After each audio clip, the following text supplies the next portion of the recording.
ያለው ለምሳሌ ባህር ዳር ወይም መቀሌ ብትወስደው ለምንድን ነው ለዛኛው ሀገር የሚሆነው ገቢ ውስጥ ተሰብስቦ ለየትኛው ሀገር? ለምሳሌ የባህር ዳር ነዋሪ ግብር ይከፍላል። ለባህር ዳር ከተማ ነው የሚያገለግለው። የመቀሌ ነዋሪ ግብር ይከፍላል። ለመቀሌ ከተማ ነው የሚያገለግለው። የመቀሌ ከተማ ወደ ፌዴራሉ የሚልከው የፌዴራል ንግድ ፍቃድ ያላቸው ተቋማት ብቻ እንጂ የመቀሌ ነዋሪ ግብር ሲከፍል ግብሩ ገቢ ሆኖ የሚያገለግለው ለመቀሌ ልማት ነው። ድጎማ እንዲሁም ፌዴራል ይጨምራል። ለክልሉ አይሆንም አይጠቅሙም። ምን ማለት ነው? መቀሌ የትግራይ ክልል አካል ነው። መቀሌ ተጠቀመ ማለት የትግራይ ክልል ተጠቀመ ማለት አይደለም። ኦፍኮርስ እሱን ነው እያልኩ ያለሁት። እሺ እሱ አሁን እኔም እሱን ነው እያልኩ ያለሁት። እና አዲስ አበባ ታዲያ የኦሮሚያ ክልል አካል ናት እያልከኝ ነው? በትክክል አዲስ አበባ የኦሮሚያ ክልል አካል ናት ነው የምትለው አንተ? አታወርዱኛ። ገና ሊያወርዱኝ ነው። አታወርድ በቃ ጨርሰሃል። ስለማውቃችሁ ነው። አሁን ይኸውልህ ትክክለኛ ነገር ሳወራችሁ ወይስ ትክክለኛ አይደለም? ውረድ። ትክክለኛ አይደለም። ይበቃሃል። እስካሁን ካወራ መጨረሻ ላይ አምነህ መውረድህን ነው የምፈልገው። ይኸውልህ መለስ ዜናዊ ምን ብሎ ነበር አሉ? እያንዳንዱ ኦህዴድ ቢፋቅ ኦነግ ነው ብሎ ነበር አሉ። እና ምንም ብትል ምንም ዞረ መጠህ ሎጂክ የሚባል ነገር አታውቅም። ህግ የሚባል ነገር አታውቅም። አይዱን ባለቤትነትን ራሱ እንዴት እንደምታረጉሙት አላውቅም። ሰው እነሱን ነገሮች ለይተህ ና፣ አለበለዚያ ግን ዞረ ምታለ የኦሮሚያ ክልል ውስጥ ነች ያለችው። ደግሞ ሌላ ጥያቄ እጠይቃችኋለሁ። ኑ የኦሮሞ ልጆች ከመጣችሁ ለምንድነው ልዩ ጥቅም የአዲስ አበባ ከተማ ለኦሮሚያ ክልል የምትከፍል? እሱን እንመጣበታለን። ገስግስ አንተ ነህ ቀጣይ። አመሰግናለሁ። ያው እንደዚህ አይነት ሰዎች ሲመጡ እንደዚህ ሄደው ብዙ እንዳሉ ነው ማሰብ ያለብን። ፈተና ለኢትዮጵያ ፈተና እየሆኑ ያሉትም እንደዚህ አይነት ሰዎች ሁሉንም ለእኔ የሚያስተጋባ ነገር አለ። አይ ዶንት ኖ ማይክ የከፈታችሁ ካላችሁ አጥፉ። የኔ ይሆን አቅም ሆነ ሜቢ ካንተ ሊሆን አይ ዶንት ኖ። ቆይ ማይክ ልዝጋ ወይ እንደዛ ከሆነ እኔ አልነካካሁትም። እሺ አሁንም ያስተጋባል ለነገሩ። እሺ ሌላዎች እንዳይረብሽ ብዬ ነው። አሁን ጠፍተዋል። ይሰማል? ያንተ አይሰማም። አንተ የምትለው ግን አይሰማም። እንዳያስተጋባ አንተ ጨርስ ብዬ ነው ያጠፋሁት። ገስግስ የኔን ማይክ ሚዩት አድርጌው ነው። እሺ እና አስቸጋሪ የሆነው እነዚህ አይነት ሰዎችን ግንዛቤ መፍጠር ነው። አሁን እነሱ የጋቷቸዋል። ከትምህርት ጀምሮ ሰልጥነው መጥተዋል። ሰልጥኖ አልለው ደድበው መጥተዋል። ከታች ጀምሮ ማለት ነው። ይሄ ነገር ደግሞ ሚስጥሩ የበራላቸው ለምን እንደሆነ እንደዚህ የሚያደርጓቸው ደግሞ የሚያውቁ ደግሞ የበሰሉ ኦሮሞች ደግሞ አሉ። እውነታውን የሚያውቁ ነገ ከነገ ወዲያ ለኢትዮጵያ ግንባታ አብረው ከጎን የሚሰሩ የኢትዮጵያን አወቃቀር ደግሞ የተረዱ የትኛው ነው አብሮነትን ሊያመጣ የሚችለው በጋራ እንዴት ተካፍለን መኖር እንዳለብን አንዱን አንዱ ሳይገፋው ወደ ቀደመችው ተከባብራ ወደምንኖረው ኢትዮጵያ መመለስ የሚፈልጉ አንድነትን፣ ፍትህን የናፈቁ ደግሞ የኦሮሞ ልጆች ደግሞ አሉ።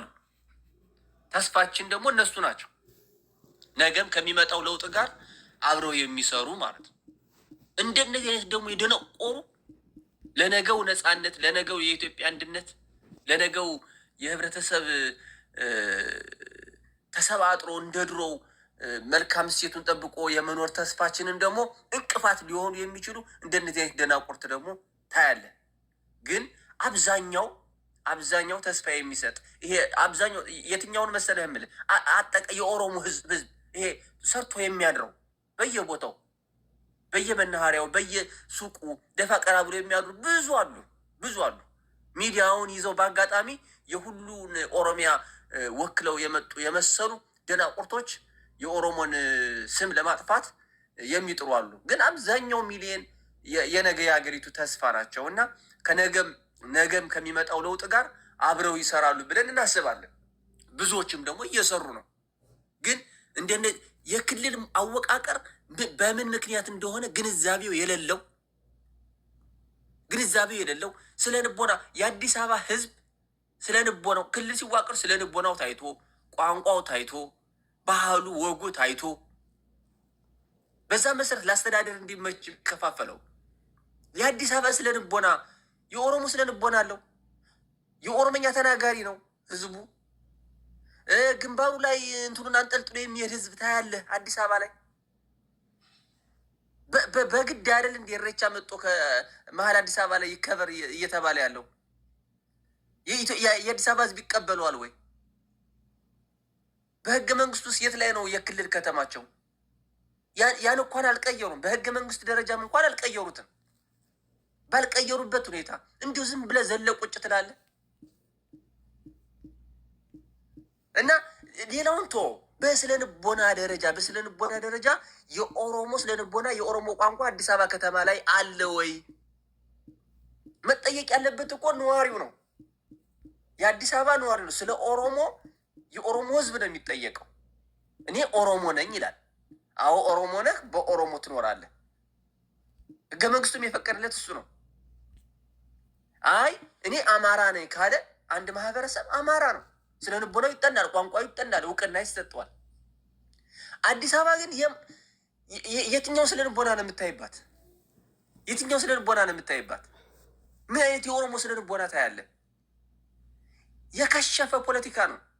የትም የማይደርስ ፖለቲካ ነው። ኢትዮጵያን ለማፈራረስ ደም ለማፋሰስ እነዚህ ዘረኛ ፖለቲከኞች ያጩት ነገ የነሱን ወንጀል መሸፈኛ የነሱ ወንጀል መደባበሻ የመጨረሻ ካርታቸው ትሆናለች እንጂ መቼም ቢሆን አዲስ አበባ የኦሮሚያ ልትሆንም አትችልም። ምክንያቱም በሌለ ህዝብ እንዴት ኦሮሞ ትሆናለች? ኦሮሞ እንደ ማንኛውም ህዝብ ነው የሚኖርባት። በቃ እንደ ማንኛውም። እሺ አማራው በምን ይተዳደር? እዛ ያለው ጉራጌ፣ እዛ ያለው ሲዳሞ፣ እዚህ ያለው ትግሬ በምን ይተዳደር? በኦሮመኛ፣ በኦሮሞ ፖሊስ። አማርኛን ከልክሏል ኦሮሞ ክልል። ኦሮሚያ ክልል ነው ተምሮ የሚመጣው፣ ኦሮመኛ ነው የሚናገረው። ስለዚህ የትግሬውና አማራው፣ ሲዳሞ፣ ወላይታው በምን ፍትህ ይተዳደር?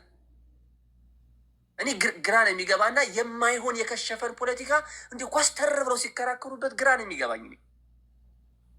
ግን አንድ ነገር መናገር የምፈልገው ቅድም እህቴ የተናገረችው የአዲስ አበባ ልጅ ስለ ንቦናው የተመታ ከምርጫ 97 በኋላ ነው።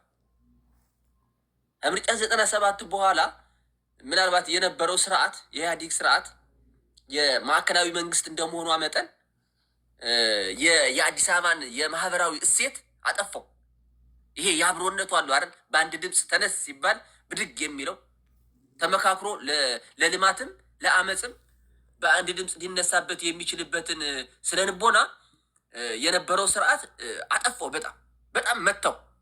ከዛ የአዲስ አበባ ልጅ ከንግዱም ወጥቷል። በነገራችን ማለት የአዲስ አበባ ልጅ ከአዲስ አበባ ንግድ ውስጥ የለም። ትክክለኛውን የአዲስ አበባ ልጅ የምታየው በአድዋ ክብረ በዓል በጥምቀት ምናምን ነው የምታያቸው። ከዛ ውጭ የሆነ ጋዜጠኛ የሆነ መጠጥ ቤት ላይ ድራፍት ስፖንሰር ተደርጎ ክብ አሰርተው ቀልድ ሲያስቀልዷቸው ነው የምናየው። ጠፍተዋል። የአዲስ አበባ ልጆች በትኗቸዋል። አሁን ያው የሀገር እድገት ማዕከላዊ ከተማ እንደመሆኗ መጠን ከተለያዩ የክፍለ ሀገር ሰዎች እየመጡ የሚኖርባት ከተማ ሆናለች። እዛው ተወልዶ ያደገው ሰው ይሄ ለአዲስ አበባ ብቻም አይደለም። ለምሳሌ የጎንደር ልጅ በተወለደበት ከተማ ኢንቨስት አያደርግም። ከወረዳ የመጡት ነው በጣም ነጥቆ የሚሄዱ። ይሄ በቃ የአንድ ሀገር ከተማ ነው። ባልተወለድክበት ከተማ ላይ ዝቅ ብለህ ሰርተህ የመነሳት እድል ከፍተኛ ነው ባልተወለድክበት ከተማ ላይ። ልክ እንደዛ ሁሉም የክፍለ ሀገር ሰዎች ዝቅ ብለው ተነስተው ይነሳሉ፣ ከፍ ይላሉ። የአዲስ አበባ ልጅ እዛ አካባቢ ላይ ብዙ ጊዜ በጨዋታ በቧልታ ነው የሚያሳልፈው። ይሄ በቃ በአዲስ አበባ ብቻ አይደለም ገኖ የሚታየው አዲስ አበባ ትልቅ ስለሆነች ነው እንጂ በተለያየም ቦታ ነው። እና ምርጫ 97 ተመቷል የአዲስ አበባ ልጅ። ከዛ በኋላም በማህበራዊ ሚዲያ በማይረባ የሴታ ሴት ስራ ነው ተጠምዶ ያለ። ይሄ በቲክቶክ በምናምን የወንድነት እንትኑ ተሰልቧል። ይሄ ወንዳ ወንድነት እንትኑ ተሰልቧል። ግን የዛ ሆን ተብሎ ተሰርቶበት ነው ይሄ ነገር የመጣው የአዲስ አበባ ልጅ። ምክንያቱም የፖለቲካ አስኳል ስለሆነች የአዲስ አበባ አመፅ ምን ያህል ለውጥ ሊያመጣ እንደሚችል ስለሚታወቅ የአዲስ አበባን ማህበረሰብ ስፔሻሊ ወንዱን አዳክሞታል። በሴታ ሴት በሱስ በከፍተኛ ባለፈው ተነጋግረንበታል። በጀነራል የሚመራ የአደንዛዥ ድርጭት ነው እየተሰራ ነው።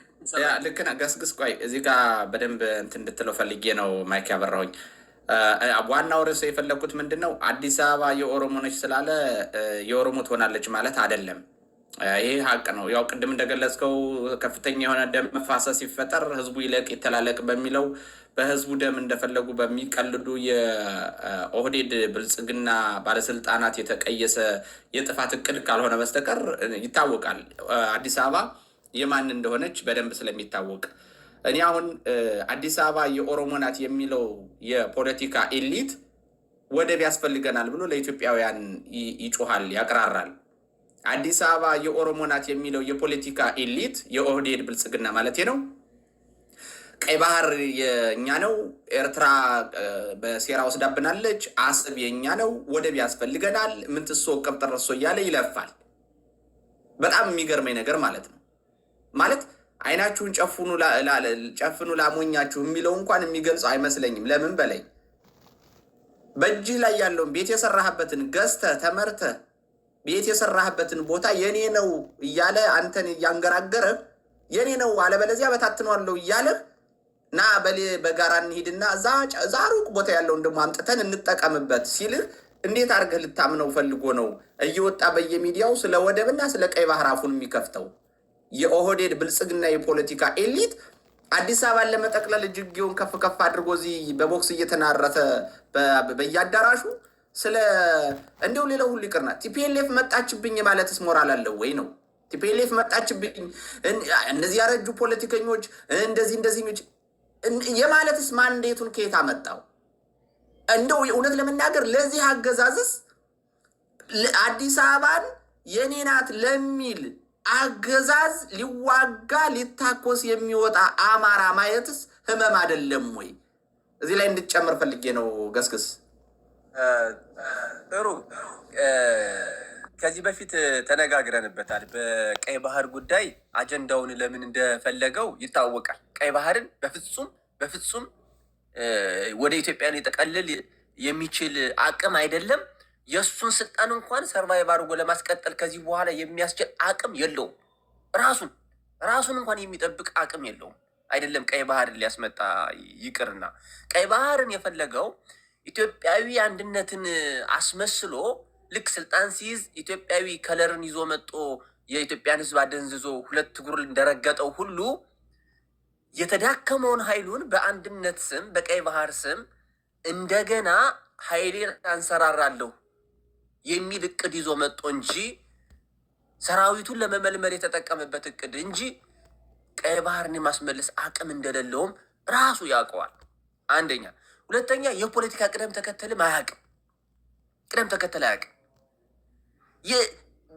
መሀል ሀገር ላይ ፖለቲከኞቹን አዲስ አበባ የኦሮሞ ናት ብሎ ጠቦ ማለት ነው ሀገር እየመራ ጠቦ የኦሮሞ ናት እያለ እንዴት የቀይ ባህር አጀንዳ ሊያነሳ ይችላል?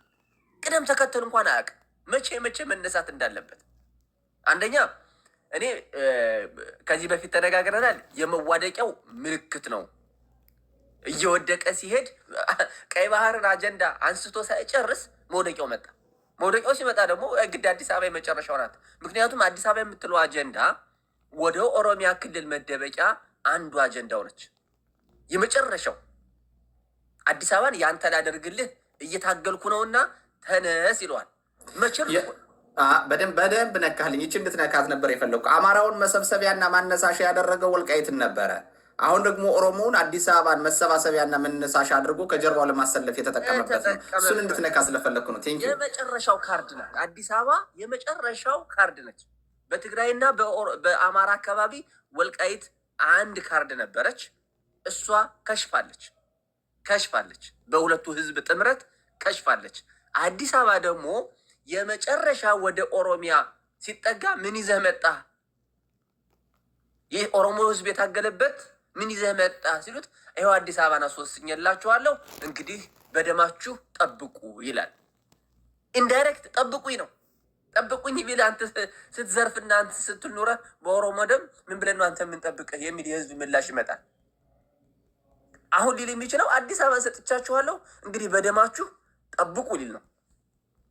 ይህ ለኦሮሚያ ህዝብ ትልቅ የእልቂት አጀንዳ ነው።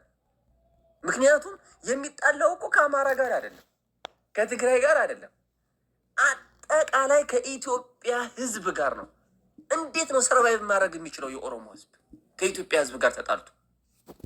አየው፣ የመጨረሻ መደበቂያቸውን ለማሳመር አዲስ አበባን የመጨረሻ ካርድ አድርገው ይነሳሉ። ግን የአዲስ አበባ አጀንዳ ከቀይ ባህር አጀንዳ እኔ ለይቼ አላየው። ከዚህ በፊትም ተናግረናል። እውን የማይሆን ቅዠት ነው። ሊወድቁ ያሉ መሰረት የሌላቸው መንግስታቶች የማይፈጸሙ አጀንዳዎችን ቶልቶሎ፣ ምክንያቱም ኢቫሉዌት አታደርጋቸውም። ደርሶ ቀኑ የታላት አትላቸውም። ተጠያቂነት የለም። ግራውንድ የላቸውም። እንደዚህ አይነት መንግስታት አዳዲስ አጀንዳ እየፈጠሩ ጊዜያቸውን ማራዘም፣ የመዝረፊያ ጊዜያቸውን ማራዘም፣ መጨረሻ ላይ የሚሆኑት ቦታ ላይ ይሄዳሉ። ህዝቡን አጋልጠው ማለት ነው። ይሄ እውነት ነው። የኦሮሞ ህዝብ ብልጥ ከሆነ አስተዋይ ከሆነ አስተዋይ አሉ፣ ብልጦችም አሉ። ከነዛ ጎን መሰለፍ ያለበት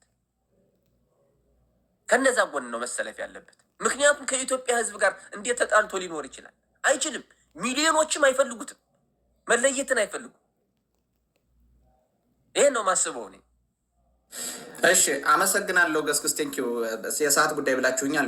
ፈጠን ለማድረግ ሞክራለሁ። አንድ አረፍተ ነገር አሁን ገስግስ ያላትን እንደው ለማብራራት ሳይሆን ለመጨመር ልሞክር። በአዲስ አበባ ጉዳይ ላይ ኦሮሞ ከአማራ ጋር ብቻ የምጣላ ይመስለዋል።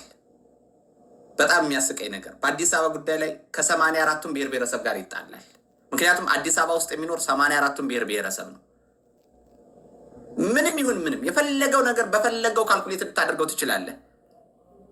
ከሁሉም የኢትዮጵያ ብሔር ብሔረሰብ ጋር በሂደት ላተማለ እርግጠኛ ሆኜ ነው የምነግርህ።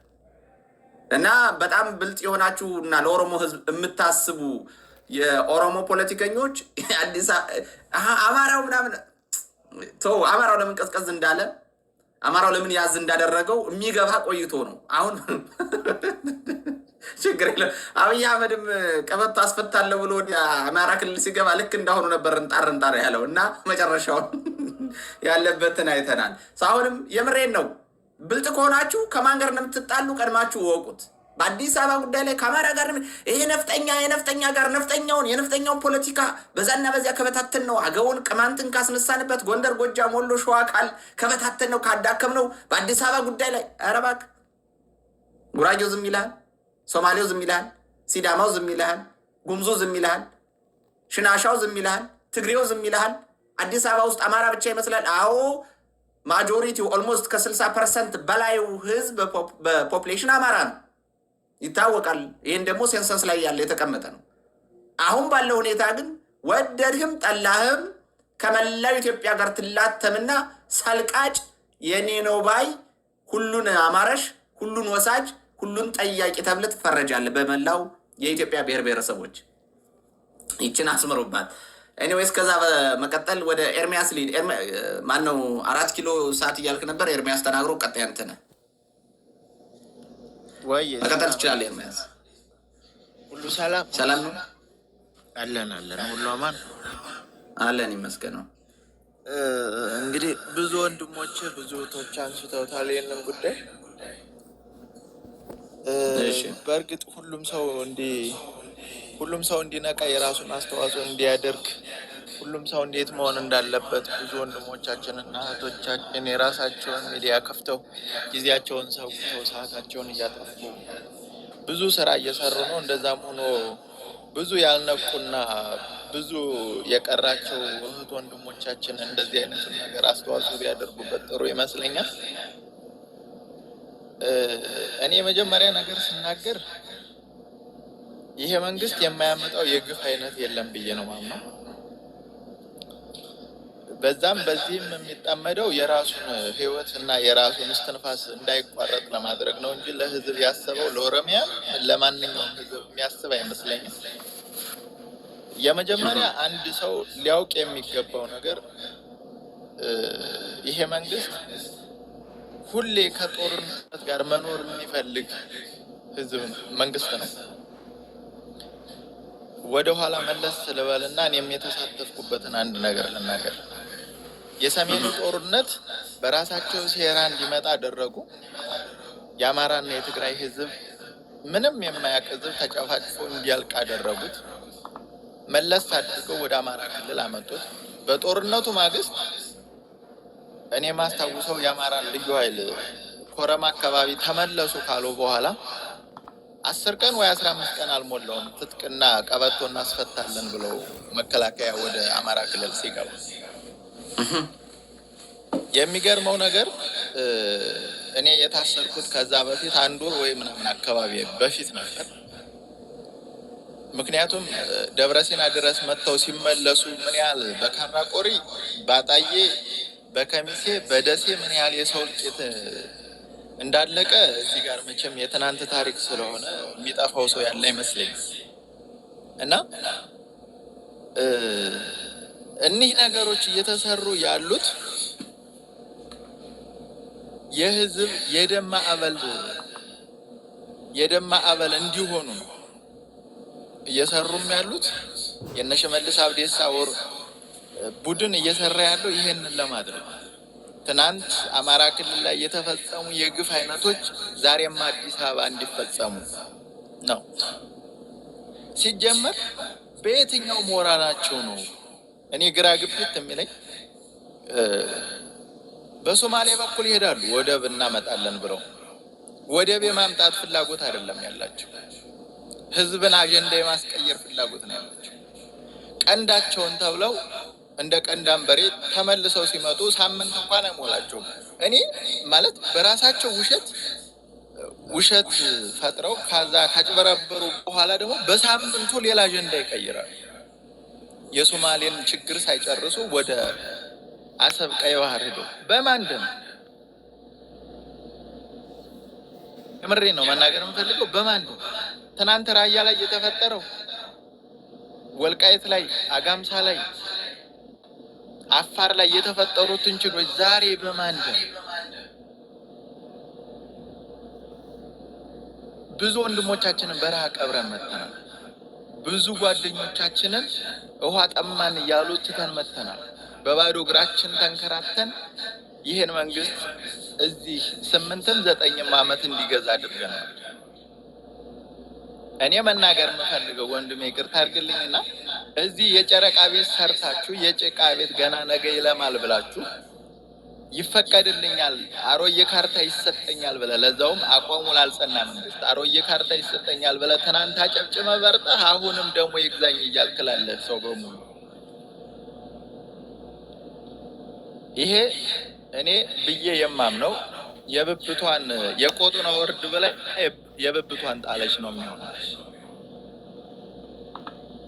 አብረን እንኑር ከተባለ ችግራችሁን ፍቱ። እኔ ለኦሮሚያ ህዝብ በሙሉ መናገር የምፈልገው ነገር አብረን እንኑር ከተባለ ችግራችሁን ፍቱ።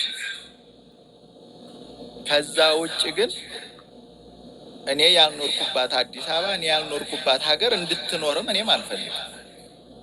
ምክንያቱም አንዱ በአንዱ ደም ሊኖር አይችልም። ትናንት ካራማራ ሂዶ አማራ ተሰውቶ ሀገር እንድትቀጥል አድርጓል።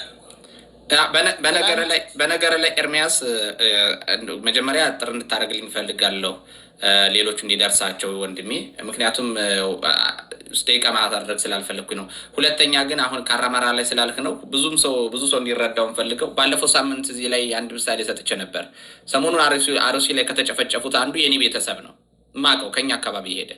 እንዴት እንደሄደ ልንገራችሁ። አሁን ወንድሜ እንዳነሳው ካራማራ ሄደ፣ እዛ ሲዋጉ ተመታ እና የአካባቢው ህብረተሰብ ወስዶ አክሞ አዳነው። ዳነ፣ እዛው ሚስት አገባ። ማለት እኛ እዛ አካባቢያችን ላይ እኛ አካባቢ ላይ ሞተ ተብሎ ተረድቶ ምናምን ተረስቷል። እና ለካ እሱ እዛ ድኖ ሚስት አግብቶ ቤት ሰርቶ ልጆቹን እየኖረ ነበር። ከተገደሉት ውስጥ አንዱ አርሲ ላይ ከተገደሉት ውስጥ ሂዶ ወረራውን ቀልብሶ ኢትዮጵያን አድኖ የመስዋዕትነት ከፍሎ ኢትዮጵያ የትኛውን ቦታ ላይ መኖር እችላለሁ ብሎ እየኖረ ያለ ሰው ነው ብዬ ስል ከዚህ የሮጠ መጣና አንዱ ኦሮሞ ምን ቢል ጥሩ ነው ለምን እዛ እንዲኖር አትወስደውም ነበር ወደ ክልሉ አላለኝም። ተመልከት፣ ለሞተላት አፈር፣ ለሞተላት አገር፣ ለሞተላት ምድር መኖር እንዲሞት አማራው የሚጠራው እንዲሞት በቃ እንዲሞት ነው እንጂ እዛ ቦታ ላይ እንዲሞት እና እንዲያድን ነው እንጂ እንዲኖርበት አይደለም። አገር አልባነት ማለት ይሄ ነው። አገር አልባ መሆን ማለት ይሄ ነው። አሁን ሰውየው እንግዲህ አስብ፣ የዛሬ ስንት ዓመት በጣም ሽማግሌ ሆኖ ሽማግሌ ነው። ከሽማግሌዎች ውስጥ አንዱ ነው። በስም ዝርዝር በፎቶ ላይም አለ። ከዚህ በአሁን እንትን የህዝብ እንባ ጠባቂ ተቋም ካወጣው ሪፖርት ላይ አማራው ሄደ፣ ሞተላት፣ አካል ጉዳት አጋጠሙ፣ ምናምን ተጎዳ ለኢትዮጵያ። ነገር ግን እንዲኖርባት አልፈቀዱም።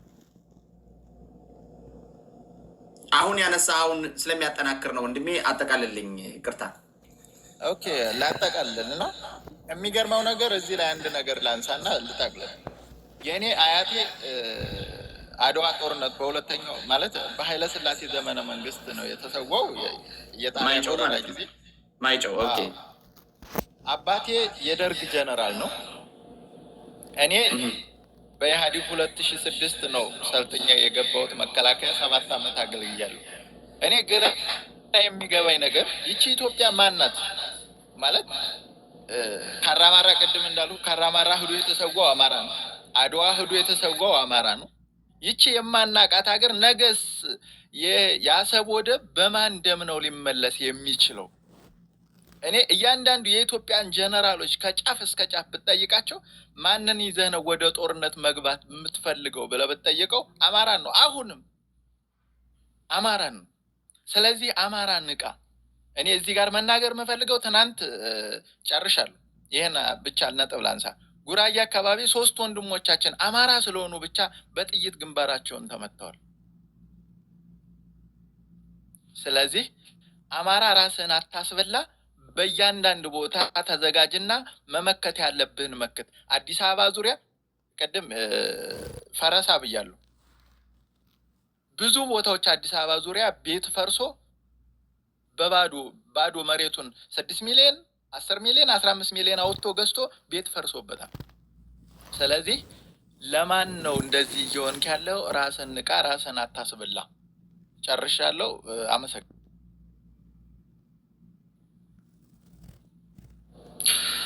እያስተጋባ ስለሆነ ኤርፎን ልጠቀም ፈልጌ ነው። በጣም ይቅርታ።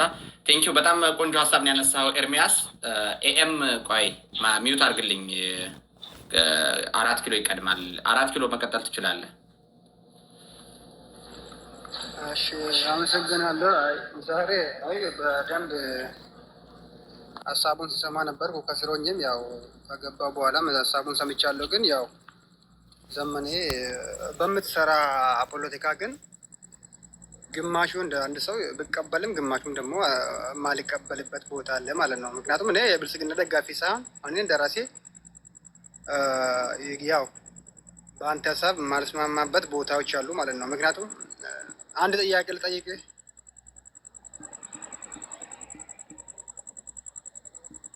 ጠይቀኝ። አሁን ለምሳሌ ያው አማራና አዲስ አበባ ምን አገናኘ? ለምሳሌ አሁን አምር ስታነሳ የነበረው ይሄንን ነው። ለምሳሌ አማራ እንደ ማንኛውም ብሔር ብሔረሰቦች አዲስ አበባ ለሱ ዋና ከተማ ልትሆን ትችላለች፣ እንደ ማንኛውም ወላይታ፣ ደቡብ፣ ስልጤ ማለት ነው። ከዛ ውጭ ለየት ያለው ነገር አማራና አዲስ አበባ የሚያገናኝ ነገር ካለ ደግሞ በግልጹ መናገር ነው አለብን። ከዛ ውጭ በጅልማው መጨፍጨፍ ጥሩ አይመስልም። ቆይ ልክ ነህ። አንተን አንድ ጥያቄ ልጠይቅህ። አገር ቤት ነው የምትኖረው ወይ? በሽሽቶ ችግር የለም። ቤተሰቦች ቤት አላቸው? ቤት አለ። ቤቱን ማን ነው የሰራው? አባቴ። አባትህ የቤቱ ባለቤት ነው አይደለም? ቤቱ ባለቤት ነው። እና አዲስ አበባን የሰራት አማራ አይደለም? አዲስ አበባ ከመልክ በፊት አልነበረችም። በረራ ትባል ነበረ። ራቅ ያለ ቦታ ላይ ነበረች፣ እዛው አዲስ አበባ ዙሪያ ላይ። አዲስ አበባን ግን ዋና መቀመጫ አድርገው ቢውልድ ያደረጓት እቴጌ ጣይቱ አዲስ አበባ ብለው ስም አውጥተው ከዛ ዳግማዊ አጼ ምኒልክ ናቸው። አዲስ አበባ የድሮ ስሟ ከዛ በፊት የነበረችዋ በራራ ትባል ነበር። ስለዚህ አዲስ አበባ እና አማራ የሚገናኙት አዲስ አበባን በልክ አባት ቤት እንደሰሩት ሁሉ አዲስ አበባን በመስራት አማራ ከአዲስ አበባ ጋር ይገናኛል። አማራ ለምሳሌ ይሄ አሁን ለምሳሌ አንድ ንጉስ ለምሳሌ አብይ እኮ ኦሮሞ አይባልም። ለምን አይባለው? ለድብኛ ለኦሮሞ ነው። አገር መሪ ነው። በል እሱን ተወስድ ይበከራ ይዳንት እና ሀገር መሪ ዘር የለውም ያለማን ነው። በአጭሩ ልንገር፣ ለምሳሌ አንድ የፌዴራል መንግስት መጥቶ አዲስ አበባን የፌዴራል መቀመጫ አደረገ ማለት መሬቱን ገዛ ወይ ደግሞ መሬቱ የራሱን አደረገ ማለት ነው። እና አዎ ለምሳሌ አዲስ አበባ ላይ አጼ ምኒልክ መሬቱን ከተማቸውን ሲቆረቁሩ ለመሬቱ ገንዘብ ከፍለው ነው፣ በነፃ አይደለም። ለዛ ይኖሩ ለነበሩ ህብረተሰቦች ትክ ቦታ ሰጥተው ገንዘብ ሰጥተው በሰነድ የምናቀርበው በቂ ማስረጃ ስላለን እንደውም ከፈለክ መጽሐፍ ላይ አለልህ። በረራ ቀዳሚት አዲስ አበባ የሚለውን የዶክተር ሀብታሙ መጽሐፍ ካነበብከው አጼ ምኒልክ ለእያንዳንዱ ለአካባቢው ነዋሪ ኢቭን ሸክላ ለሚሰሩት፣ ብረት ለሚቀጠቅጡት፣ እርሻ ለሚያርሱት፣ ከብት ለሚያረቡት ምን ያክል እንደከፈሉ እዛ ተቀምጦልሃል። በሰነድ ማንበብ ትችላለህ። ኦኬ ጥሩ። እዛ አዲስ አበባ የነበረ አርሶ አደሪ ወዴት ገባ? ተከፍሎታል። አርሶ አደሩ እኮ መሬቱን እየሸጠ እኮ ነው ገንዘቡን እየተቀበለ ከተማው የተስፋፋችው። ማንም የቀማው የለም። ተቀምጧል። አዲስ አበባን የገዛ አማራ ነው የኢትዮጵያ ህዝብ ነው? ምንድን ነው የሚለው? ተገዛ እንበል። አዲስ አበባና አማራ ምን ያገናኘዋል አልከኝ? አዲስ አበባን የቆረቆራት አማራ ነው አልኩህ። ከዛ ስታዲያ በኋላ አልከኝ። ከዛ በኋላማ ደግሞ ህብረተሰቡ ከተማ ስትሆን እየመጣ መሬት እየገዛ ካርሶ አደሩ ከተማዋ ተስፋፋች አልኩህ። ምንድን ነው የምትለው? እሺ እንዴት አንድ መንግስት መሬት መግዛት ይችላል? መብቱ ነው፣ ገንዘብ ካለው መብቱ ነው። ገንዘብ ካለ ዛሬ ለምሳሌ የሆነ የመንግስት መስሪያ ቤት ቢሮ መስራት ቢፈልግ አካባቢውን ለአርሶ አደሩ በሊዝ ዋጋ ካሳ ይከፍልና ለአርሶ አደሩ ቢሮ መስራት ይችላል። እየሰሩም ነው። እንዴት አይችልም? እሺ የአዲስ አበባ መሬት አርሶ አደር የኦሮሞ መሬት መሆኑን ታምናለህ? ለምን የኦሮሞ መሬት መሆኑን ሸጦታል እኮ። ከተማውን ተው። ከተማ የብሔር ብሔረሰቦች መኖሪያ እና ፌዴራል ነው። መሬቱን ታምናለህ? ጥያቄ ልጠይቀው ይችላል። ጠይቀውሽ ወንድሜ ተረጋግተህ ስማኝና ተረጋግተህ ትመልስልኛለህ። አሁን የምትላት የኦሮሞ ክልል የተመሰረተችው ኦሮሞኛ የሚባል ተናጋሪ የኦሮሞ ስለንቦና የኦሮሞ ባህል ወግ ያለበት አካባቢ ማህበረሰቦች ስላሉ የኦሮሚያ ክልል ተብሎ ተመሰረተች። የአማራም ልክ እንደዛው የአማራ ቋንቋ የአማራ ወግና ባህል ያለበት ተብሎ ክልል ተመሰረተ። አንተ የአዲስ አበባን ህዝብ ኦሮሞ ናችሁ በኦሮሞ ተዳደሩ ስትል ምን አይነት የአዲስ አበባን ህዝብ ምን አይነት ስለንቦና አይተህባቸው ነው? ምን አይነት ቋንቋ አይተህባቸው በኦሮሞ ተዳደሩ ብትላቸው? አንድ ነገር ጥሩ ጥያቄ ነው። ይሄን ብቻ መልስልኝ። እዛ ቀጥታ መልሱ ማለት ነው። የኦሮሞ ጥያቄው አውቄ ከሆነ አንተ አዲስ አበባን ወይ ስጡኝ ወይ የብቻን የግል ላድርግ አላለም። ግን ማንኛውም ከተማ ባህር ዳር የአማራ እንደሆነ ትግራይ ደግሞ የትግራይ እንደሆነ አዲስ አበባም የኦሮሞ መሬትና የግሉ ንብረት መሆኑ ይታወቅና ማንኛውም ሰው እንኳን ለኢትዮጵያ ለአፍሪካም እኮ ዋና ከተማ ልትሆን እየሄደች ነው አዲስ አበባ። አንተ ቆይ የጥያቄን እየመለስክልኝ አይደለም። ይኸውልህ መጀመሪያ ክልሉ ሲቋቋም ክልሎች ሲዋቀሩ በዚህ መሰረት ነው የተዋቀሩት ነው። በስነ ልቦና በባህል በቋንቋ ነው የተዋቀሩት እንጂ የኦሮሞ አፈር የትግራይ አፈር የአማራ አፈር የሚባል ነገር የለም። ለአስተዳደር እንዲመች በዚህ መልክ ተዋቀሩ። የአዲስ አበባ ህዝብ የኦሮሞ ስነ ልቦና ነው፣ የኦሮሞ ቋንቋ ነው። ምን አይተህበት ነው? አለባበሱ ነው በኦሮሞ ተዳደሩ የምትለው ምን ለማለት ነው? አንደኛ ይሄ ነው። ሁለተኛ በኦሮሞ ክልል ውስጥ ያሉት ሌሎች ብሔሮች እየገደልክ እየጨፈጨፍክ አባረህ ዛሬ የአዲስ አበባን ህዝብ በኦሮሞ ተዳደርና ትኖራለህ ስትለው ነገ እንደማትጨፈጨፈው ምን ማረጋገጫ ሰጠኸው ነው? ዛሬ ስለሚጨፈጨፉት ሰዎችስ አንተ ምን ትላለህ? በኦሮሞ ጋዝግዝ ነው ጨፍጨፋ ላይ ተው። ይሄ አይባልም። ምክንያቱም ኦሮሞ ህዝብ ማንን ነው ጨፈጨፈ? ለምሳሌ ሞት ከሆነ እንደ ኢትዮጵያ ህዝብ እንደ ሙሉ ህዝብ ሞቷል። አማራ ሞቷል፣ ኦሮሞም ተደብድቧል፣ ሞቷል። እንደዛው ትግሬም ያው ሁሉም እኔ ያልሞቴ ሰው ብሔር የለም። ይሄ እንደዚህ አይባልም። ኦሮሞን ብቻ ጨፍጫፊ አድርገህ የምታነሳ ከሆነ ይሄ አስማማንም ማለት ነው። ምክንያቱም ተስማማ እንደውስ ታዲያ ተስማማ ነበር እንዴ? ተስማማ ብሎ ወይም ተስማማለህ ብሎ አይደለም እኮ እየነገረህ ያለው አመክንዮውን ያነሳልህ ምክንያቱን ያነሳልህ እንጂ አንተ ጨፍጭፈህ እንዴት ሆኖ ልትስማማ ትችላለህ? ጅለን እንደኛ ጨፍጭፍ ያለው ብሎ እንዴት ሊያምን ይችላል? እንዲህ እሱን ይኸውልህ ኦኬ እንዲህ ከሆነማ ያነው ሌልና እንትኑን ትቀበላለህ? አማራ ኦሮሞ ጨፍጭፏል ብለህ ትቀበላለህ? እኔ አማራ ሲጨፈጨፍ በቪዲዮ በፎቶ ማስረጃ ሁኑኑ አመጣላለሁ። ማአት አንተ አኖሌ የተጨፈጨፈበትን ማስረጃ አምጣልኝ እኮ። ይኸው ሐውልቱ እኮ አለ። ሐውልቱ ምን ማስረጃ ኖሮ ነው? ሐውልቱን ያቆማችሁት እኮ አንድ ኤርትራዊ ጋዜጠኛ የቡርቃ ዝምታ በሚል መጽሐፍ ጻፈ። እሱ ራሱ መጽሐፉ ላይ ልብ ወለድ ነው ብሎ ጻፈ። ያንን ሐውልቱን ትክክል ነው ብላችሁ ገነባችሁት። አምጣልኝ ማስረጃ፣ አንድ ማስረጃ። ማን ነው ገነባ? ኦሮሞ አይደለም የገነባ። የአይን ምስክር የነበሩ እውነቱንም የሚያውቁት ሰዎች ነው። አላውቀውም ማን እንደገነባው። ማን የገነባው? ገንቢውን አጣራ። ታሪኩን ማንበብ አለብን። ለምንድን ነው የማጣራው? ማን የገነባው? አብይ አህመድ ኮሚቴ፣ አባዱላ ገመዳ ኮሚቴ ሆነው ያሰሩት እነሱ ኦሮሞዎች ናቸው። ማን የገነባው ልትለኝ ነው? መቼ ነው ተሰራ? አኖሌ መቼም ይሰራን ምን ያገባኝ? ካመቱ አብይ አህመድ ኮሚቴ ያለበት፣ አባዱላ ገመዳ ኮሚቴ ያለበት ሲያሰሩት እኮ አንተ እውነቱን እየተቀበልክ ስላልሆነ ለምሳሌ ለምንድን ነው እውነቱን የምቀበለው? ካለ ማስረጃ የጥላቻ ሐውልት ነው የገነባችሁት። ማስረጃ አምጣ። እንዴ እኔ እኮ ነገ ተነስቼ የሆነ የሚበር ፈረስ ሐውልት ልገነባ እችላለሁ። ፈረሱ ይበራል ማለት ነው?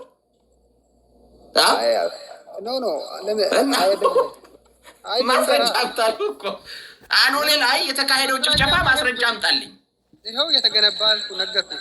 የተገነባ ከመቼ ወዲህ ነው የተገነባ? ድንጋይ ማስረጃ ታሪክ እኮ ነው። ምን አይነት ፍጡር ናቸው? አይ የምሩን እኮ ፖለቲካ ከማውራት እሺ ቆይ የአኖሌ ሐውልት የተገነባበት ታሪካዊ መነሻ አለው የለውም? አለው። እስኪ ምንድን ነው ታሪካዊ መነሻው? እጅና ጡት ቆርጧል።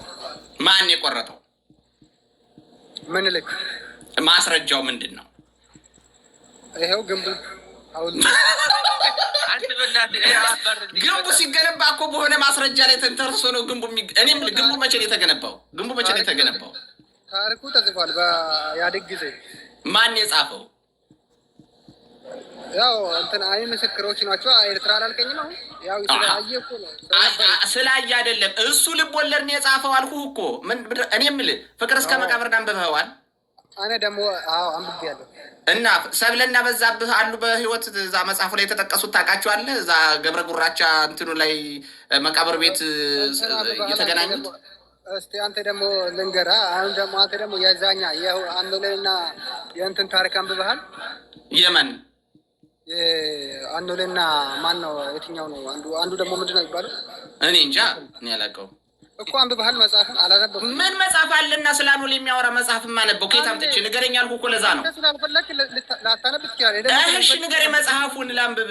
ይኸውልህ ስለ አኖሌ የሚያወራ መጽሐፍ ታሪክ እንትማን ማስረጃ ንገረኝ አልኩህ እኮ። እሱን ነው ላነብ እኮ ነው የጠየቅኩህ። ንገረኝ መጽሐፍ። እሺ ለማንኛውም ታሪኩን አትቀበልም? ምን አትቀበልም?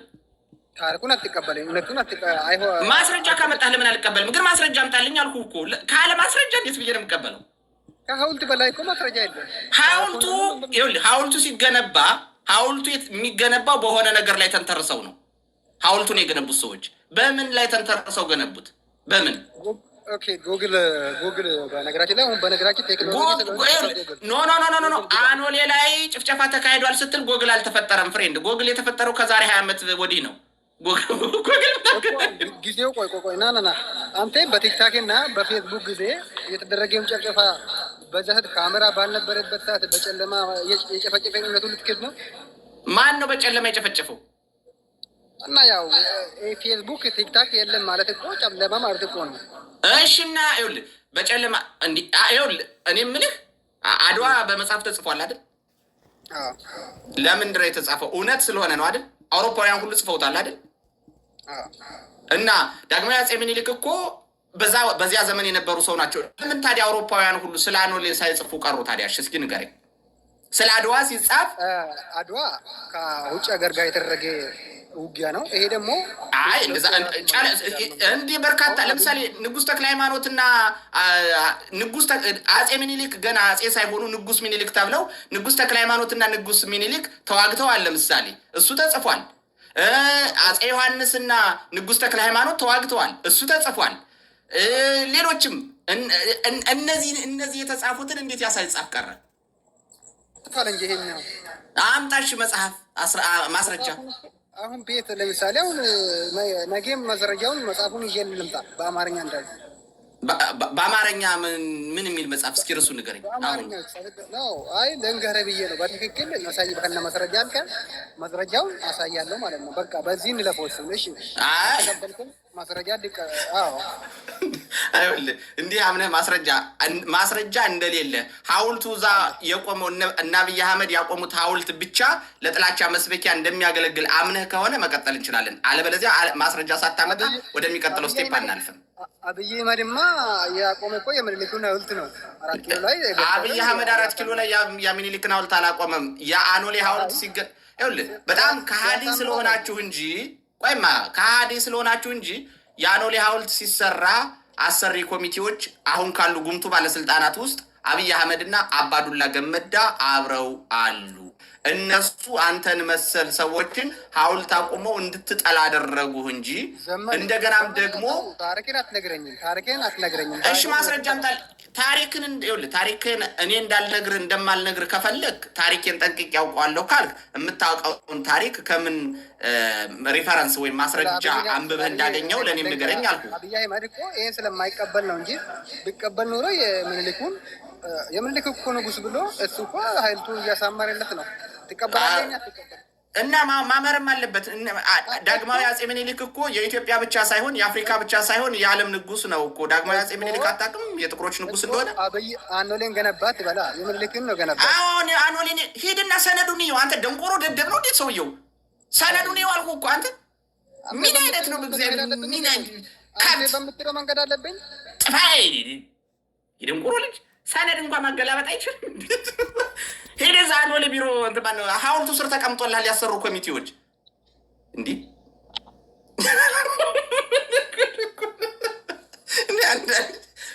አሙል ፍስ ቅዱስ ደንቁሮ ነው የፈጠሯቸው። እንዲህ እኔ ያጻፍኩት እዛ ተጽፎለታል። አብይ አህመድ ኮሚቴ ነው የሚልለዋለው። ወይ መከረኝ። ቆይ እንዴት ነው በሰው መተማመን የሚችለው? ይህም መቀጠል ትችላለህ ወይም ትችያለሽ። ሰላም ብያለሁ። እንደናችሁ ሰላም ነው።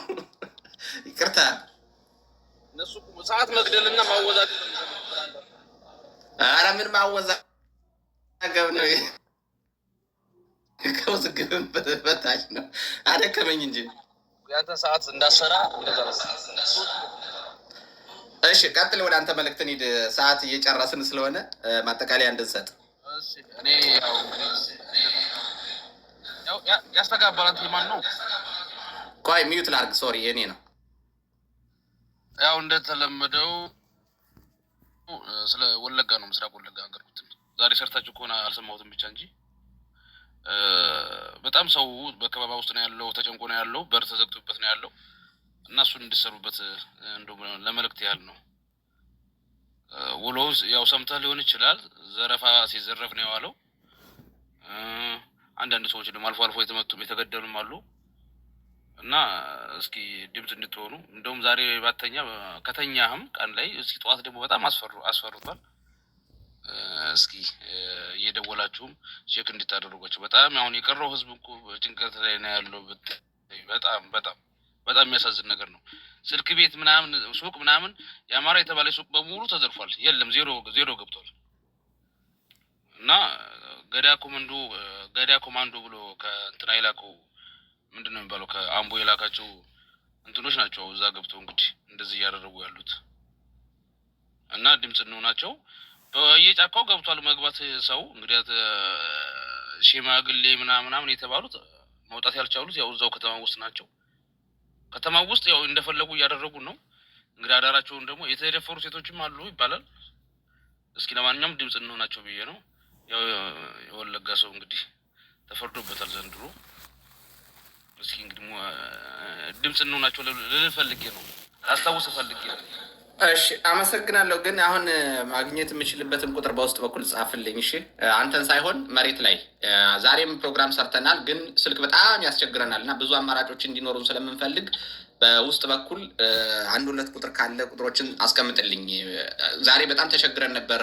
የአንተ ያልከንን መረጃ ሙሉውን መረጃውን ሰርተናል በዜና ፕሮግራም። አሁን ላይቭ ላይ ዛሬ ስለሌለ ነው ሰኞ አስቀምጥልኝና በውስጥ እንትን እንድንል ማለት የእያንዳንዱን ደቂቃ እንቅስቃሴ እንድናከታተል። ዳሩ ምን እንደተደረገ ወደ እንትን ያስገቧቸውም አሉ። ብዙ ሴቶች ወደ ያው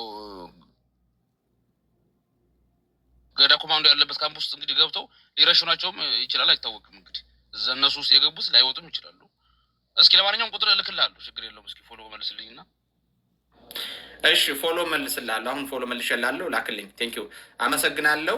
አንድ ሰው ብቻ ነው የማስገባው፣ እየደጋገመ የጠየቀኝ ገንዘብ ሰውን አይገዛም የሚል ሰው፣ እሱ አጠር ያለች ደቂቃ ልስጠውና ፕሮግራማችንን እንጨርሳለን።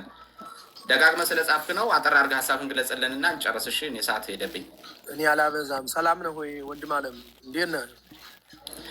እግዚአብሔር ይመስገን አለው። ስለሚደግም ሚዩት ላድርግ፣ መቀጠል ትችላለህ። ስም ስለምቀያይር ነው አወከኝ። በድምፄ ታውቀኛለህ?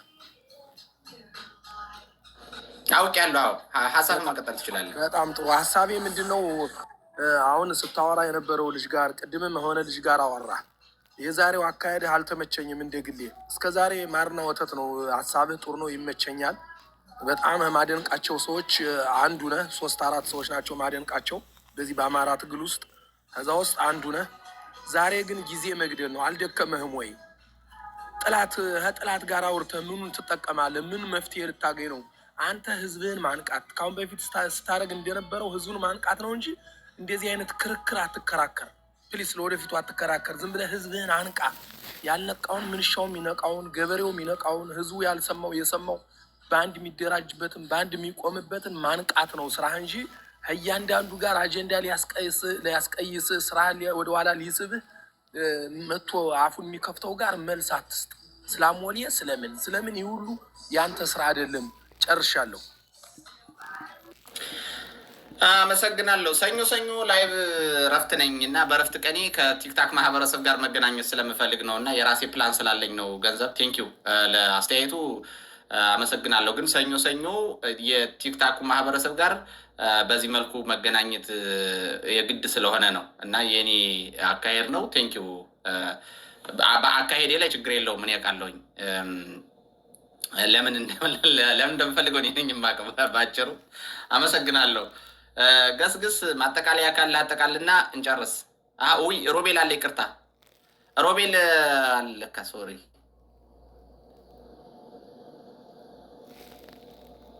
ሮቤል ይሰማል? ለካ ብዙ ሰው አለኝ፣ ላየሁም ነበር። ሌላ ሰው አታስገቡ፣ ደቂቃ እየጨረስን ስለሆነ።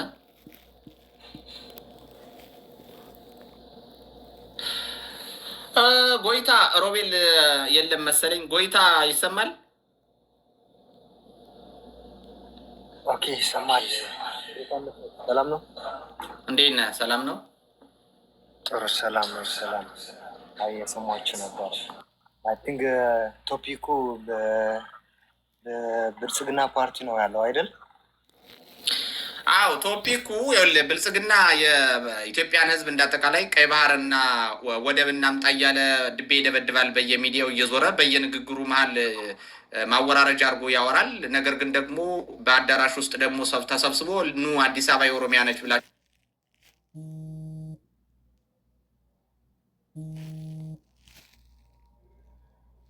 ራሱ ፖለቲካ እንዴት አድርጎ ጥባጥቤ እየተጫወተባቸው እንደሆነ ይገባቸው ነበር። ኦሮሚያ ማነው አዲስ አበባ የኦሮሚያ ናት ሲል ቅድም ገስግስም ገልጾታል። እኔም ጨምሬበታለሁ። የኦሮሞን ህዝብ አጠቃላይ ከሌላው ብሔር ብሔረሰብ ጋር ወስዶ እያላተመ እንደሆነና ገና ኦሮሞን አገኛለሁ፣ የኦሮሞን ልብ አገኛለሁ፣ የኦሮሞ ህዝብ ከኔ ጋር ይቆማል በሚል ለዘመናት የሚቀጥል ቁርሾ ጠባሳ እያስቀመጠ እንደሆነ የገባቸው አልመሰለኝም። ኢቭን ጀዋር መሐመድን ጨምሮ የሚጽፉትን ስናይ እና ከዛ አንጻር ነው ስናወራ የነበረው። ያንተን ሀሳብ እንስማ። ኦኬ ወንድማችን፣ ይህን ሀሳብ አንድ ደግሞ የረሳው አለው። ይሄ ያመጣው ሀሳብ ምናልባት ለነሱ የብልጽግና ፓርቲ የነዚህ ዛፍ አምላኪዎች ምናልባት ለነሱ ለዚህ ለሰማቲክ ጀነሬሽን ወይ ለዚህ የምስራቅ አፍሪካ ትልቅ የለውጥ ፖለቲካ መምጣታቸው አይቀርም። ለምን ካልከኝ አንደኛ አንድ የረሳው ነገር አለ። ኩሽም ብሎ ተነስተዋለሁ። በዛ አንዴ ባረንቱ የኛ ነው ይላል። ባረንቱ የኛ ነው ማለት እዛ አሉ ኤርትራውያኖች ከኛ ጋር ሻቲክ ዘር ለእነሱ እናንተውን ወገነቸው ናቸው እና ከእኔ ጎን ተጠጉ ለማለት ነው። ግን እሱ ያደረገው ያለው ድርጊት ለራሱ ዋጋ የሚያስከፍል ነው። ለምን ካልከኝ አንደኛ እዚህ የብልጽግና ፕሮስፓሪቲ የሚባለው ሰራዊት ይቀር ብቻው ወደብ ልይዝ አይደለም እንትን አይደለም፣ ለራሱ የመጨረሻ ደም ግባቱ የሚገባበት እድል የከፈተ ነው። በዛ ደግሞ በነበረው በእኛ በሰማቲክ እኛ ትግሬን ሆን እዚህ ኤርትራውያኖች ሆን አማራ ሆን የነበረው እንትን አንድ የሚያደርግ ትልቅ እድል ከፍቷል ራሱ ማለት ነው። ግን አሁን ለምን በእንዴት የብልጽግና ፓርቲ መውደቁ አይደለም እኛ የምናስበው ማለት ነው። ብልጽግና ፓርቲ መውደቁ የማይቀር ነው። አይተናል እኛ ባለፈው ኩናት። ይህን ዝም ብሎ ጅም ስለሰራ ጡንቻው ስለጠነከረ ሁለት ተራራ ወጥተው ውሃ የሚጠማው ሰራዊት እሱ ወንዝ ተሻግሮ የሚደርስበት ወይ የሚያመጣው ለውጥ አለ ብለን እኛ የምንሰጋበት ነገር የለም። ግን እኛ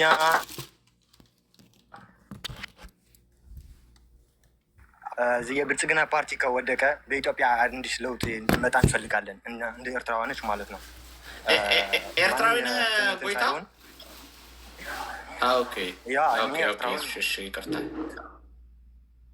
አሁን በተደረገ ያለው ድርጊት እኛ ብልጽግና ፓርቲ በኢትዮጵያ ባደረሰው ወላ ጠላታችን ሆኑ በነመለስ ከሌላ አጸያፊ ድርጊት እያደረገ እንደሆነ እኛ አይተናል ማለት ነው።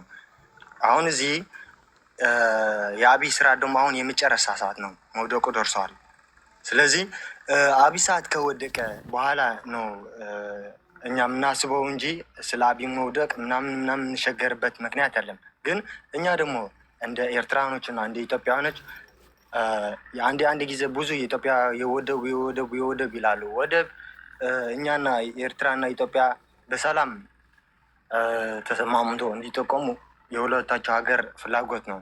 ኤርትራዊን በጦርነት ሁሉም ጊዜ መኖር አንፈልግም። እናንተውን ባህር መጠቀም ትፈልጋላችሁ፣ ሁላችን አብረን እንጠቀም እንፈልጋለን። ግን እንደዚህ አይነት የአስተሳሰብ እናንተ ደግሞ ዝቅ አድርጋችሁ በሰላም ሁሉ ነገር እንዲደረግ እንፈልጋለን ማለት ነው።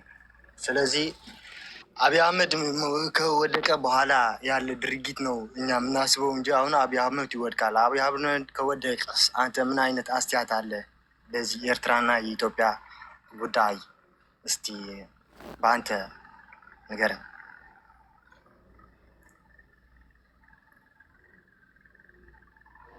ኦኬ፣ በመጀመሪያ ደረጃ አሁን ወደ ዛሬ እንደው ረጅም እንትን ነው፣ ረጅም ርዕስ ነው ይሄ፣ ራሱን የቻለ ልንሄድበት የምንገባ ነው። ግን አጠር አድርጌ ለመመለስ ያክል ያንተን ጥያቄ አብይ አህመድ ከወደቀ በኋላ ኢትዮጵያና ኤርትራ እንዴት መቀጠል አለባቸው ለምትለው፣ እኔ አማራ ነኝ። እንደ አማራ ኤርትራ ከመገንጠሏ በፊት አባቶቻችን አይ ከምትገነጠል ኤርትራ አብረን ብንቀጥል ይሻላል ተው የሚል ምክር ሲያቀርቡ እነ ሌንጮ ለታና መሰሎቻቸው ወይም የኦሮሞማው የፖለቲካ ኤሊት በከፍተኛ ሁኔታ አጥላልቶ ያልሆነ ስያሜ ሲሰጣቸው ነበረ።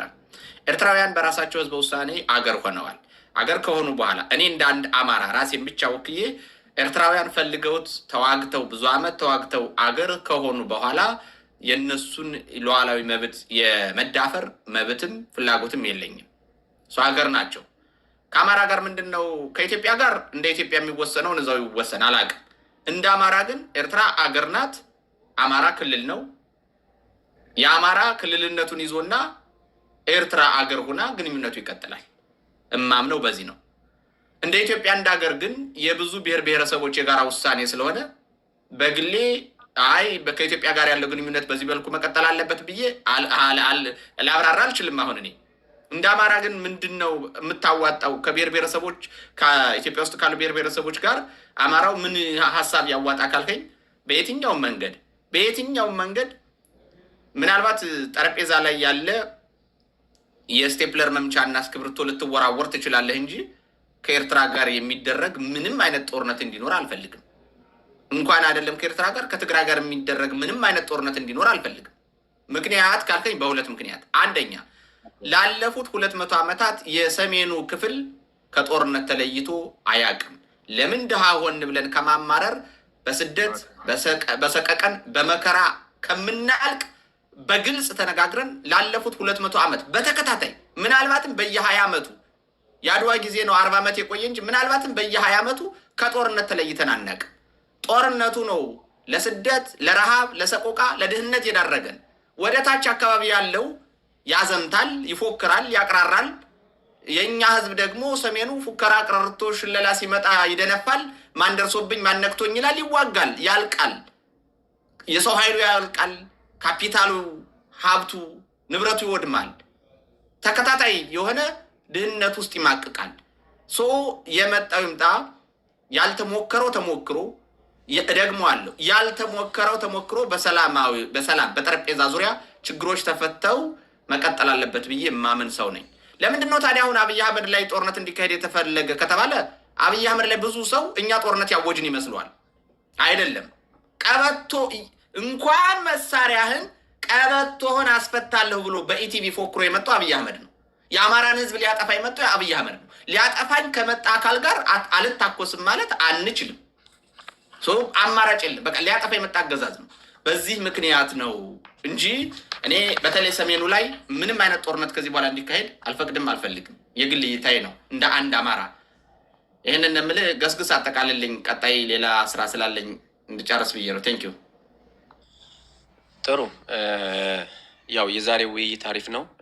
የነበረውን ስኬጁልህንም ብታስቀጥል ጥሩ ነው። ምክንያቱም የሚዲያ ተደራሽነት ብዙ ብቻ የራስ ምክንያት አለ። እኔም ደግፈዋለሁ።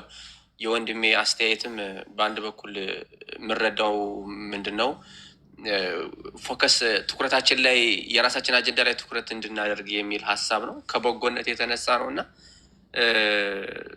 ክፉነት የለውም፣ ግን ምክንያት ስላለው ነው። ምክንያቱን ስላልተረዳ ነው።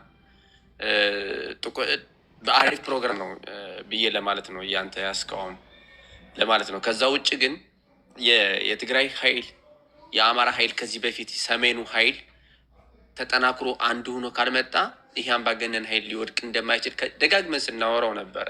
በየቦታው እንዲያውም አንተ ወያኔ ነው ምናምን ትግሬ ነው እየተባልኩኝ እኔ ምክንያቱም መዳኛችን እቺ ስለሆነች አንድነታችን ስለሆነች ስለማቅ በመበደል ብትነሳ ደግሞ በግለሰብ ደረጃ በጣም ብዙ በደል ያሳለፍኩ ነኝ እና ግን ያ ነገር ሰምሮ መስመር ያዘ።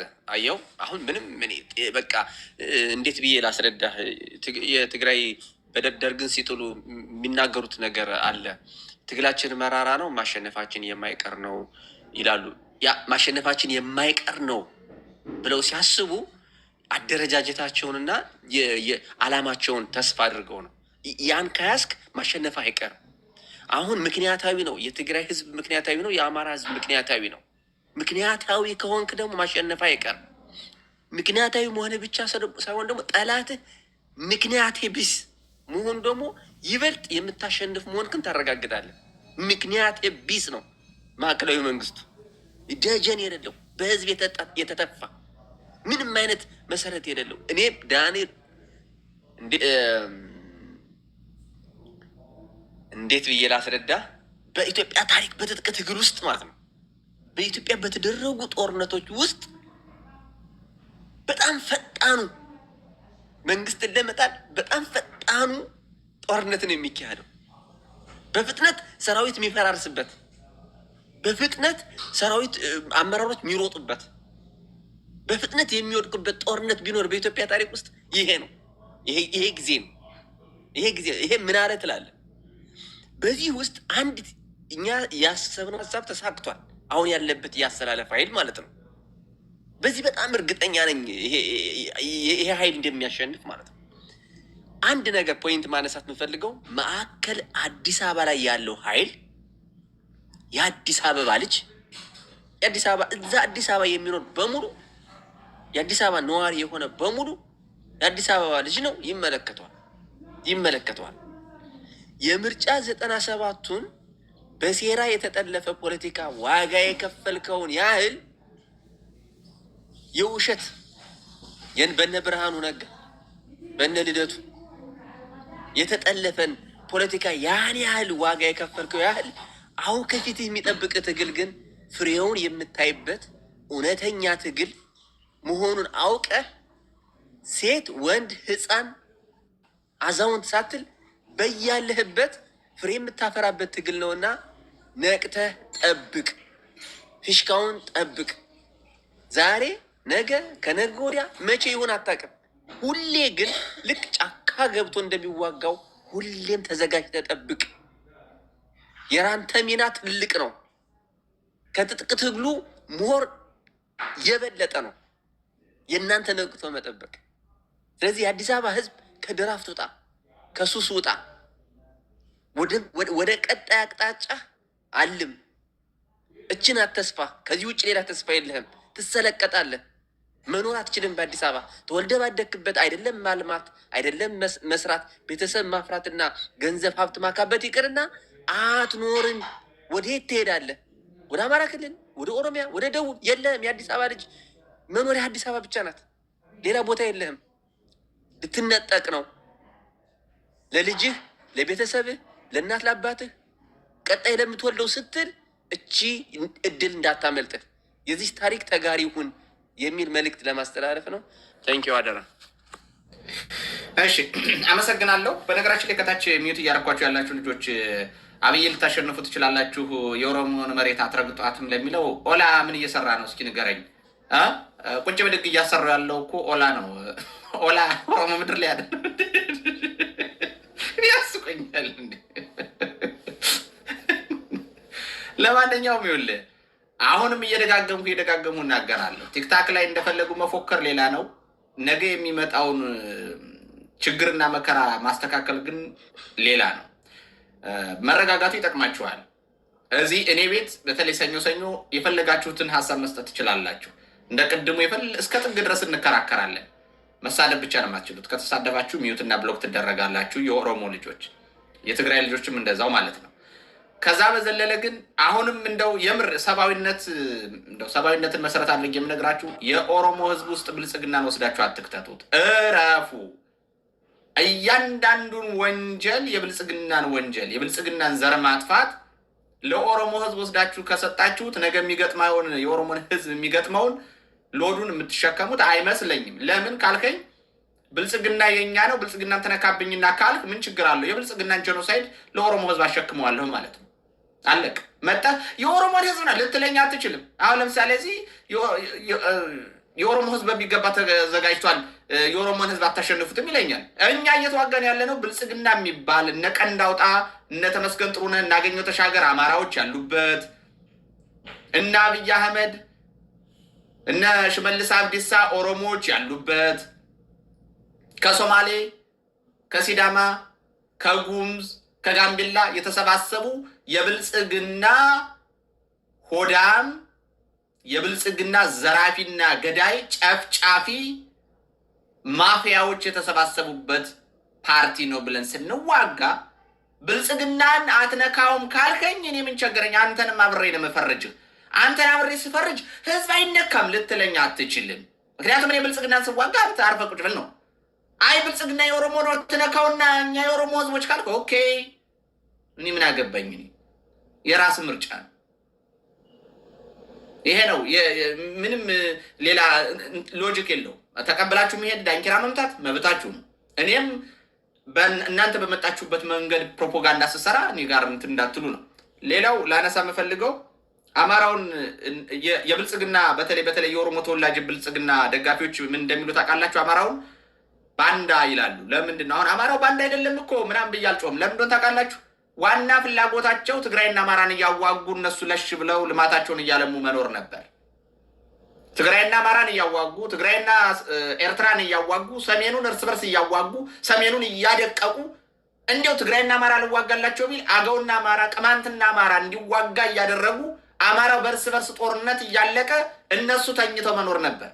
አሁን ህወሓት ስትመጣ ማን አማራውን ተነስ ብሎ ማስነሳት አይቻልም። በዚህ ሰዓት ይሄ ሸለፈት ሚሊሻ ነው። አሁን ቆይ ታያላችሁ እንዴት እንደሚበረገስ እንዴት እንደሚናድ። ይሄ ሸለፈታም የብልጽግና ካድሬ ነው። ሰሞኑን ሰምታችኋል። ደሴና ኮምቦልቻ ስንቱ እየሮጠ ሚስቱን ልጆቹን ይዞ እየፈረጠጠ ነው። ሰው እንደ ትናንቱ አማራውን አስነስቶ ከትግራይ ጋር እንዲዋጋ ማድረግ አይቻልም። እንደ ትናንቱ አማራን አስነስቶ ከኤርትራ ጋር እንዲዋጋ ማድረግ አይቻልም። አልዋጋላቸው እንደሚል ሲያውቁ ባንዳ አማራው ባንዳ እንዳይባል እነሱን መጠበቅ አለበት ማለት ነው። እነሱን መከላከል አለበት ማለት ነው። እነሱን ማዳን አለበት ማለት ነው። እንኳን ባንዳ የፈለገውን ማለት ትችላለህ። ባንዳ ለመባልም በነገራችን ላይ የአገር ባለቤት መሆን ይጠይቃል። ይህን ታውቃለህ? የአገር ባለቤት መሆን ይጠይቃል። ይህን እንደምለው ይህን ካልኩ በኋላ አንድ ነገር ተናግሬ ልደምድም የዛሬውን ፕሮግራሜ። ዛሬ በምክክር ኮሚሽኑ አዲስ አበባ የኦሮሞ ካልሆነች ኢትዮጵያ ትበታተናለች የሚል እንትን ሲያሰሙ ነበር አሉ። ጩኸት በአናቷ ማቆም ትችላላችሁ። አማራን በምንም ልታስፈራሩት አትችሉም። አሁን የመጨረሻ ማስፈራሪያችሁ ኦሮሚያ ክልል የሚኖረውን አማራ ነው። የመጨረሻ ማስፈራሪያችሁ በቃ የመጨረሻ። እሱን ደግሞ ትችሉታላችሁ ወይ ነው። ነገ አጻፋውን ትችሉታላችሁ። እስከ መቼ ድረስ ኦሮሚያ ክልል የሚኖረውን አማራ መያዣ አድርጋችሁ እያንገራገራችሁ ልትኖሩ እንዳሰባችሁ ባላቅም ብታስቡበት ጥሩ ነው። የምሬን ነው የምናገረው። ብታስቡበት ጥሩ ነው። እስከ መቼ ድረስ እንደዚህ አልገባችሁም ማለት ነው፣ ወይም አልተረዳችሁትም ማለት ነው። እና እንቅጩን ልንገርህ፣ አዲስ አበባ ለእኔ ካልሰጠኸኝ ኢትዮጵያን አፈርሳታለሁ። ሞክር ካፈረስካት። በነገራችን ለኢትዮጵያን አንተም አልሰራት፣ አንተም ልታፈርሳት አትችልም። ሞክር ከቻልክ፣ ማፍረስ ከቻልክ ሞክር። እና ማን እንደሚመስበት አርጎት ነው። ኢትዮጵያን እናፍርሳት ብላችሁ ነገ አዋጅ አውጁና ኦሮሚያን ሀገር አድርገናል ብላችሁ ኑና ዊዚን 24 hours ምን እንደሚፈጠር ታየዋለህ። በነገራችን ላይ ከማንም ከአማራው ከሌላውም ኢትዮጵያዊ በላይ ሊያመሰግኑ የሚገባው ዳግማዊ አጼ ሚኒሊክን ነበር። ዳግማዊ አጼ ሚኒሊክ ናቸው ኦሮሞን ኦሮሞ ያደረጉት አንድ ላይ ሰብሰብ አድርገው እርስ በርሱ ታው እንጂ ጎበዝ ሜጫ ከቱለማ ጋር ብልት ሲቆራረጥ አይደል እንዴ ይውል የነበረው? ላምጣልህ እንዴ ታሪኩን ያመጣልሃለሁ። ራሱ መሐመድ ሐሰን የጻፈውን መጽሐፍ ሜጫ ከቱለማ ቦረና ከሜጫ እርስ በርስ ብልት ስትቆራረጥ ነው ትውል የነበረው። እዛው የገዛ ነገዱን ነው አባ ጅፋር ባሪያ እያደረገ ሲሸጥ የነበረው። ዳግማው ከባርነት እንኳን ያወጡ ዳግማዊ አጼ ሚኒሊክ ናቸው ባሪያ እንዳሸጥ ብለው አባ ጅፋርን። እና እኔ በጣም ይገርመኛል። ለኢትዮጵያም ለአማራም ለማንም ከዋሉት በላይ ዳግማዊ አጼ ሚኒሊክ ለኦሮሞ ነው ውለታ የዋሉት። ነገር ግን በክፉ የሚያነሷቸው እሳቸው ነው። እና ወደድክም ጠላህም ኢትዮጵያን በትናትና ወይም እበትናለሁ ብለህ ተነሳና ምን እንደምትሆን ማንም ሳይነካ እርስ በርስ እንዴት እንደምትጠፋፋ እኔ በግሌ ስለማቅ ጓሄር ደም ብለህ ጓሄር ነገበት ነው። እና ምንድነው ያረረበት ያማስል ይላል ያገሬ ሰው። ያረረበት ያማስል ማጠቃለያ ይሄ ነው። እኔ ለህዝባችሁ የምታስቡ የኦሮሞ ልጆች ብልጽግና የሰራውን ወንጀል ትግራይ ላይ ጄኖሳይድ ፈጽሟል፣ አማራ ላይ ጄኖሳይድ ፈጽሟል፣ ጉራጌ ላይ ጄኖሳይድ ፈጽሟል፣ ሶማሌ ላይ ጄኖሳይድ ፈጽሟል፣ ሲዳማ ላይ አሁን የዛሬ 2 ሳምንት ጄኖሳይድ ፈጽሟል፣ ጋምቤላ ላይ ጄኖሳይድ ፈጽሟል። ዛሬ ካማሼ ዞን ላይ ጉምዝ ላይ ጄኖሳይድ እየፈጸመ ነው። ይህንን ጄኖሳይድ በቃ ሱስ የሆነበትን አገዛዝ የኦሮሞ ህዝብ ወስደህ ካሸከምከው ጉዳይ የራስህ ጉዳይ። ይህንን በጥንቃቄ ማየት የእናንተ ስራ ነው።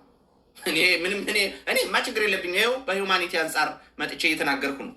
ይህንን እንደምለው ሰዓት ጨረስኩኝ። አሁን እኔ ባለሁበት አካባቢ ሰዓት በጣም